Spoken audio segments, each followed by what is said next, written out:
J'ai enfin lu ce manga qui est devenu presque un classique. Et on m'en avait déjà parlé plusieurs fois parce que, fan de peau, etc.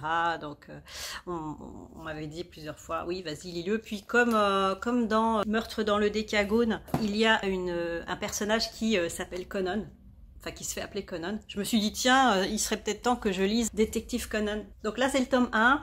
Il y en a plus d'une centaine pour l'instant qui sont sortis, donc je suis pas sûre de tout lire, mais c'est juste quand même pour découvrir un petit peu ce manga qui est très connu. C'est ma cheville qui vient de claquer. Donc c'était assez mignon, hein. C'est l'histoire d'un lycéen qui est très très doué pour résoudre des énigmes. Il aide la police, etc. avec ses déductions à la Sherlock Holmes, parce qu'il est fan de Sherlock Holmes et de Conan Doyle. Et puis un jour, justement, en suivant une intuition, en suivant des gens un petit peu louches, il se fait choper par ces gens louches et il lui donne un poison, mais ce poison ne va pas le tuer. Ce poison va le faire rajeunir en gamin de 6 ans, mais qui a toujours les mêmes facultés intellectuelles en fait.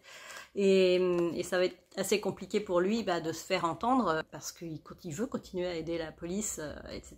Donc il va trouver des subterfuges pour résoudre des enquêtes, toujours avec le même intellect et la même façon de déduire les choses. Donc c'était mignon, c'était rigolo. Alors, ça se passe dans les années 90. Il y a des remarques un petit peu sexistes, j'ai trouvé, genre je vais pas me faire battre par une fille, ou non mais un coup de poignard, une femme ne peut pas mettre un coup de poignard.